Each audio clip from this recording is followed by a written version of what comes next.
The objective of this particular video is to demonstrate maybe how at first glance a person might not uh, benefit or want to risk their funds on a credit repair service, but upon further scrutiny and like a deeper dive into the credit report, we find that there could be maybe extreme benefits, substantial benefits to give credit repair a try. So I want you to take a look at this. And the first thing we notice is we have some disputes. And I don't want to go into a lot of detail on disputes because we've done it on other videos. And you can reference the explanation at the bottom of the page. But suffice to say, we have to remove the dispute.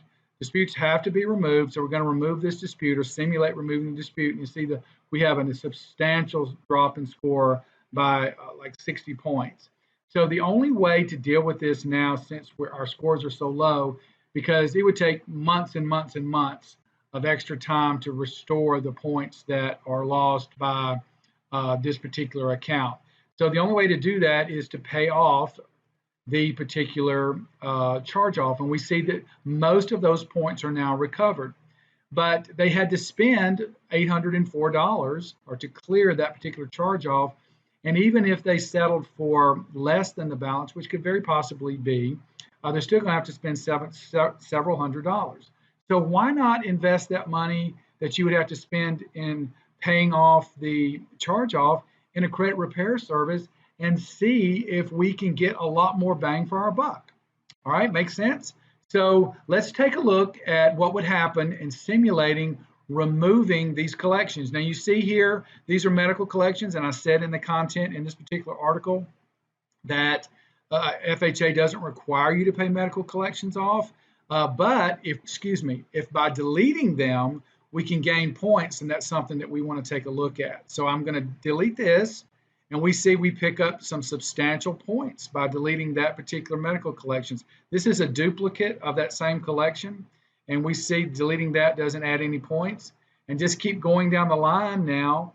I'm going to delete this First Premier, and we see we're inching our way up, but still not where we want to be. And we remove that particular account. I'm just going down the line. You see these are all derogatory accounts, either collections or charge-offs. And I'm just going down the line and removing these. And so I'm having to remove every one of them.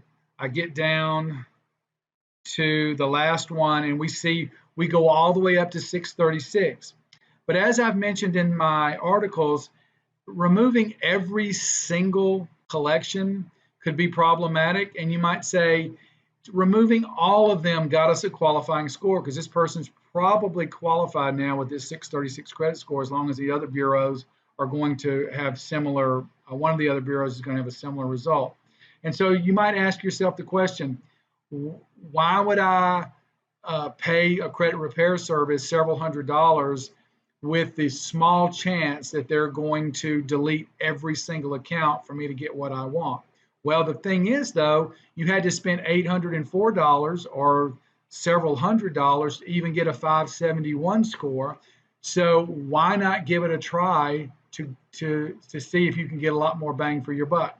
But there's one thing that on this particular program here, there was one other collection that was at the beginning that I didn't notice at the very beginning. Listed as a collection over here, it's listed as an installment.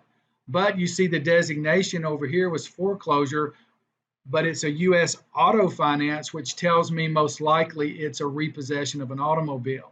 So I didn't notice this at the beginning. So what would happen if this is removed along with all the others? We see we get 100 points in total added to our score. Now you might say, well, just remove the this particular account here and we get those points. But again, this is that aggregate result, not just one thing carried the weight. So I'm going to start over and show you what I mean. So if I come here and I remove, and the credit repair service is successful in removing this one and this one, we're over 620 and most likely qualify. But to get all the way up to 674, which would be substantial in terms of interest rate, helping them with interest rate and so forth, we can see that I'm going to do this very quickly. I'm going to have to remove every single one of these to get all of those points. But the point is, we're going to have to spend several $100s no matter what we do just to tread water, just to get to stay at 574 because the dispute had to be removed. But by removing all of them, or even just 2 of them, we're now qualified. So I would definitely recommend this person to employ a reputable credit repair service. Hope that helps. Thanks for watching.